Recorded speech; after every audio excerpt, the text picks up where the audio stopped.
అందరికి నమస్కారం. ఇవాల్టి topic medical bills. Medical bills ఎంత ఎక్కువైపోతున్నాయంటే ఇండియాలో అసలు అమెరికాని తోటి సమానం అయిపోతున్నాయి మెడికల్ బిల్స్. అసలు చాలా డెవలప్డ్ కంట్రీస్ తోటి సమానంగా నడుస్తా ఉన్నాయి మెడికల్ బిల్స్. మరి ఇంత మెడికల్ బిల్స్‌ని తట్టుకునే కెపాసిటీ ఒక సామాన్య పౌరుడికి ఉందా అంటే లేదనే చెప్తా నేను. ఒక 90% ఆఫ్ ద పీపుల్ అసలు can not afford the medical bills అని ఖచ్చితంగా నేను చెప్పగలను. ఎందుకంటే this is not how the business should run. దేశం ఇట్లా నడవద్దు. అత్యవసరమైన పరిస్థితి జరిగినప్పుడు ఒక ఏదైనా యాక్సిడెంటే కావచ్చు, హార్ట్ అటాక్ కావచ్చు, స్ట్రోకే కావచ్చు, ఏదైనా అయి ఉండొచ్చు, రైట్? ఇట్లా అత్యవసరమైన సిచ్యువేషన్స్‌లో వాళ్ళకు డూ ఆర్ డై సిచ్యువేషన్‌లో ఉన్నప్పుడు ప్రజల్ని మనం అండర్ ప్రెషర్‌లో పెడుతున్నాం అని చెప్తాను నేను. మరి దీనికి కారణాలేంటే చాలా సవాలక్ష కారణాలున్నాయండి. నంబర్ 1 థింగ్ ఏందంటే ఒకటి మనం గనుక చూసుకుంటే medical education is very costly. ఒక పోస్ట్ గ్రాడ్యుయేషన్ సీట్ కొనుక్కోవాలన్నా, ఒక అండర్ గ్రాడ్యుయేషన్ సీట్ కొనుక్కోవాలనుకున్నా కొన్ని లక్షలు దాటి ఇప్పుడు కోట్లలో కూడా నడుస్తూ ఉంది. సో అంత ఎక్కువ నడుస్తున్నప్పుడు ప్రాక్టికల్‌గా ఆలోచించిన ప్రజలారా బయటకొచ్చిన డాక్టర్ సంపాదించుకోవాల్సిన అవసరం ఉంటదా? ఉండదా? మనం ప్రాక్టికల్‌గా మాట్లాడుకుందాం మనం. ఎన్ని మాట్లాడుకున్నా దీనికి ఎన్ని ఆన్సర్స్ ఉన్నా డబ్బులు కట్టినప్పుడు వాళ్ళు సంపాదించుకుంటారు. That's all. That's the baseline. ఇంక దానికి మనం ఎన్ని ఎక్స్‌ప్లనేషన్స్ ఇచ్చుకున్నా అంతే ఉంటది. అవునను, కాదని. అయితే ఇది కరెక్టా కాదా అనేది దానికి ఇంక మనం నెక్స్ట్ స్టోరీ మనం తర్వాత వెళ్దాంలే గానీ, రెండో పాయింట్. ఇప్పుడు ఒక ఒక ఒక డాక్టర్ ఒక హాస్పిటల్ కట్టుకోవాలనుకున్నా అనుకుందాం. అందరూ అంటారు, కట్టుకోవాల్సిన అవసరం ఏముంది అంటే, ఆ కట్టుకోకపోతే జనాలు వచ్చే పరిస్థితి లేదు. ఎందుకంటే వాళ్ళను ఒకరి దగ్గర నుంచి ఇంకో దగ్గరికి తిప్పుకుంటూ పోవాల్సొస్తది. లెట్స్ ఒక బ్లడ్ టెస్ట్ కావాలంటే ఒక దగ్గరికి, ఎక్స్‌రే కావాలంటే ఇంకో కాడికి, సీటీ స్కాన్ కావాలంటే ఒక కాడికి, ఇంకేమైనా పెథాలజీ సర్వీస్ కావాలంటే ఇంకోటి. అట్లా రకరకాలుగా తిప్పుకుంటూ పోతా ఉంటే పేషెంట్ ఇక్కడికి రాడు. ఆయన అన్నీ ఎక్కడుంటే అక్కడికి వెళ్ళిపోయి అక్కడనే చేయించుకుంటా ఉంటాడు. సో దానివల్ల ఎవరికి నష్టం జరుగుతా ఉంటది? మళ్ళా ప్రాక్టీషనర్స్‌కి నష్టం జరుగుతా ఉంటది. అయితే అందరూ ఇట్నే చేస్తారంటే లేదు. దీనికి కొంత తగ్గట్టుగా కొంత బ్యాలెన్స్ చేసుకుంటారు లైఫ్‌ని. సరే, నా దగ్గర కొన్ని పెట్టుకుంటాను. ఇంక కొన్ని వేరే వాళ్ళ దగ్గర పెట్టుకుంటాను అన్న టైప్‌లో అట్లా చేసుకుంటా పోతా ఉంటారు.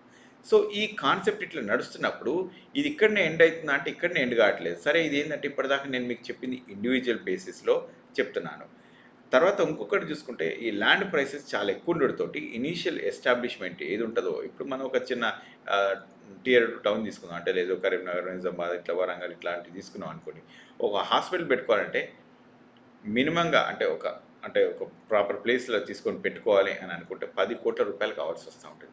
10,00,00,000 పెట్టి మళ్ళా ఈ డాక్టర్ అంత వర్క్ చేసి, అంత సర్వీస్ చేస్తే అప్పుడు గాని ఆ అప్పులు తీరడమో, లేకుంటే దానికి ఏమన్నా ఖర్చులెళ్ళడమో నడుస్తా ఉంది. మరి అట్లాంటి సందర్భం నడుస్తున్నప్పుడు ఆ డాక్టర్ వాళ్ళు, ఆ హాస్పిటల్ వాళ్ళు మీకు ఎక్స్‌పెన్సివ్‌గానే ఉంటారు కానీ, తక్కువగా నడిపించే పరిస్థితి ఉండదు. ఎందుకుండదు అంటున్నాను అంటే, ఆయన 10,00,00,000 పెట్టి అంతంత డబ్బులు పెట్టి నడిపించినప్పుడు ఇవన్నీ మరి ప్రాక్టికల్‌గా జరుగుతాయంటే నో అనే చెప్తాను నేను. మనం జనాలు ఎన్ని మాట్లాడుకున్నా ఆన్సర్ బేస్ లైన్ అయితే ఇదే ఉంటుంది. తర్వాత ఇది ఇక్కడికే అయిపోలేదు. మనం ఇండివిడ్యువల్ బేస్ లైన్ దగ్గరికి వచ్చినాం కదా! దీనికంటే ఇంకా పెద్ద స్టోరీ ఒకటున్నది. ఇక్కడ చూపిస్తాను చూడండి ప్రజల్లారా. ఇగో ఇక్కడ దేవి గారని ట్విట్టర్‌లో ఒకటి రాసుకొచ్చిండ్రు రేవడి గారు. The next thing that becomes unaffordable in India is health care. ఆమె చెప్పింది చాలా correct. A poor country shouldn't follow American capitalism. American క్యాపిటలిజాన్ని మనం ఫాలో చేయాల్సిన అవసరం లేదు. ఇది కరెక్ట్ కాదు అని చెప్పి ఆవిడ రాసుకొచ్చిండ్రు. Your hospital bills are just numbers on a balance sheet for someone. But who cares as long as you have Ram, Babur and Aurangzeb to talk about. అంటే జనాలు ఒక గుడ్డి భక్తులు, అట్లా ఇంకా లేకుంటే రిలీజియన్ పైన వేసేవాళ్ళు చాలామంది ఉన్నారు. మనకు మెడికల్ బిల్స్ ఇంత పెరుగుతున్నాయని దానికి సంబంధం లేదు ఆళ్ళకు. రాముడు, ఇంగ అల్లా అనే ఈ టాపిక్ ఉంటే సరిపోతది. ఇంక మిగతా ఏం ఉండాల్సిన అవసరం లేదని చెప్పి ఆవిడ రాసుకొచ్చింది. మరి ఇవంతా రాసుకురావడానికి కారణం ఏంటంటే, ఇగో ఇది చూడండి ప్రజలారా. కొన్ని హాస్పిటల్స్ మనం చూస్తే వాళ్ళ పర్సెంటేజ్ ఎంతున్నాయి. ఇగో మణిపాల్ హాస్పిటల్స్‌లో సింగపూర్ వాళ్ళు 59% షేర్ ఉంది. ఇగో ఇదేంది కంట్రోలింగ్ ఈక్విటీ. ఒక్క నిమిషం యాహ్! టామ్సెక్. ఇక టామ్సెక్ హోల్డింగ్స్ వాళ్ళు అంటే ఇది ఒక Singapore company, fund company. Almost 60% 59% ఉందన్నమాట ఇక్కడ. మన కేర్ హాస్పిటల్ మనది అనుకుంటాం కదా! చాలా సార్లు కేర్. కానీ ఇది Blackstone. This in American company. ఇది బ్లాక్ స్టోన్ అనేది ఒక అమెరికన్ ప్రైవేట్ ఫర్మ్. ఇది చాలా రిచ్ కంపెనీ. ఇక ఇది ఎంతో పెద్ద బిజినెస్ నడుస్తా ఉంటాయి దీనికి. ఓకే. వీళ్ళది ఎంతుంది అంటే ఇక్కడ చూడండి 73% ఉంది. ప్రజల్లారా, here they have 73% in Care Hospital. Care Hospital నేను నడిపిస్తున్నాను, మీరు నడిపిస్తున్నారు, ఇంకా ఎవరైనా ఇండియన్స్ నడిపిస్తే ఎట్లుంటుందంటే ఈ పోంతి బై ఏదో కొంచెం అట్లా నడవంతి ఏదో కొన్నిసార్లు అట్లా ఇట్లా ఉంటుంది, కొంత డబ్బులు కడతారు కొంత తగ్గిద్దాం అన్నట్టు ఉంటుంది. కానీ ఒక ప్రైవేట్ ఫర్మ్ నడిపిస్తే అది అమెరికన్ ఫర్మ్ నడిపిస్తే వాళ్ళకేముంటాయి, వాళ్ళకి నంబర్సే కనిపిస్తాయి, ఇంకేం కనిపించదు. నువ్వు ఎక్కడ 10% తగ్గిద్దాము తగ్గియొద్దు అనేది వాళ్ళకు ఉండదు. ఎవడు ఉన్నాడు ఎవడు పోయిండు అనేది సందర్భం సంబంధం వాళ్ళకి లేదు. They just see numbers. ఎవరో ఒక ఎంబీఏ చదువుకున్న వ్యక్తిని పట్టుకొస్తారు, ఆడ పెడతారు. ఆయన ఒకటే చెప్తాడు, ఇగో నాకు ఇంత బిల్స్ రావాల్సిందే, ఇవాళ నాకు ఇంత అకౌంట్ కావాల్సిందే, ఈ నెంబర్ నాకు కనిపించాల్సిందే, at the end of the month అది కనుక లేకుంటే మీకు శాలరీలు కట్ అవుతాయని చెప్పి చెప్తా ఉంటాం. సో అట్లాంటి సందర్భాలు ఉన్నప్పుడు ఇక ఈ డాక్టర్లు ఏం చేస్తారు, కొంత ప్రైస్లు పెంచడము రాయడము అనవసరంగా ఉన్నా లేకున్నా అట్లా పెంచి పోషిస్తూ ఉంటారు ఈ పద్ధతులలో. సో దాంతో ఇవాళ కేర్ హాస్పిటల్ని కనుక చూస్తే 73% ఉంది. 73% is like a big number. మనం ఇంకోటి చూద్దాం, కిమ్స్ హాస్పిటల్ చూద్దాం. కిమ్స్ మనదే కదా, ఇంతకంటే ముందు ఈయనది ఉండే కదా, ఆయనది ఉండదు కదా అంటే ఆయనదే ఉంటుంది, వాళ్ళే నడిపిస్తారు. కానీ మేజర్ షేర్ హోల్డర్ అగ్గి ఎడ్యుకేటెడ్ బ్లాక్ స్టోన్. ఎంత పర్సెంటేజ్ అంటే ఇది కూడా 80% వీళ్ళది. 80% కిమ్స్లో, ఒక 73% కేర్ హాస్పిటల్లో. ఇట్లాంటి పెద్ద పెద్ద కంపెనీస్ కనుక చూస్తే ఇంకోటి చూడండి, హెల్త్ కేర్ గ్లోబల్ వీళ్ళది. ఇది ఒక లగ్జంబర్గ్ కంపెనీ, ఒక యూరోపియన్ యూనియన్, ఇలా 60% ఉంది. సివిసి క్యాపిటల్ వాళ్ళది. ఉజాలా మీరు వినే ఉండుంటారు. ఉజాలాలో ఒక అమెరికన్ కంపెనీ, ఇంకో జనరల్ అట్లాంటిక్ ఉన్నది చూసాను. జనరల్ అట్లాంటిక్ వాళ్ళు 70% పెట్టారు ఇక్కడ. చూడండి ఇంత ఉంది. ఓకే, సహ్యాద్రి హాస్పిటల్ ఇదైతే ఆల్మోస్ట్ 100% కెనడియన్స్. ఇది కెనడియన్ కంపెనీ. వీళ్ళు ఏం చేసిన అంటారియో టీచర్స్ పెన్షన్ ప్లాన్ అని ఒక పెన్షన్ ఫండ్స్ ఉంటుంది. వీళ్ళు మొత్తం 100% సహ్యాద్రి హాస్పిటల్స్ మొత్తం వాళ్ళే నడిపించుకుంటారు. ఇక ఆలోచించండి. ఇక మదర్హుడ్ హాస్పిటల్స్లో ఇంకో 55%, ఇది ఒక అమెరికన్ కంపెనీ. ఇందిరా ఐవీఎఫ్లో ఇగో హాంకాంగ్ గ్లోబల్ కంపెనీ, వీళ్ళు ఒక 60%. ఇట్లా మనం స్టెర్లింగ్ కంపెనీ, ఒక స్టెర్లింగ్ హాస్పిటల్ వాళ్ళు, ఇది ఒక ప్రైవేట్ కంపెనీ, ఇది కూడా వేరే వాళ్ళతోటి టైఅప్ అయి ఉన్నది గ్లోబల్ క్యాపిటల్ వాళ్ళని. వీళ్ళతో 100%. ఇట్లా ఇంకా మ్యాక్స్ హాస్పిటల్ ఉంటుంది కదా, మ్యాక్స్ హాస్పిటల్ మనదే కదా అనుకుంటాం. లేదు, మ్యాక్స్ హాస్పిటల్ వీళ్ళది కూడా సింగపూర్ బేస్డ్ కంపెనీ. ఇంకో వీళ్ళది ఒక మైనార్టీ స్టేకే ఉంది కానీ ఉంది. ఇంకా రెయిన్బో హాస్పిటల్స్ వాళ్ళు, ఇందులో కూడా కొంత యూకే ఇంకా కొంత దుబాయ్ బేస్డ్ కంపెనీస్ కొన్ని ఉన్నాయి.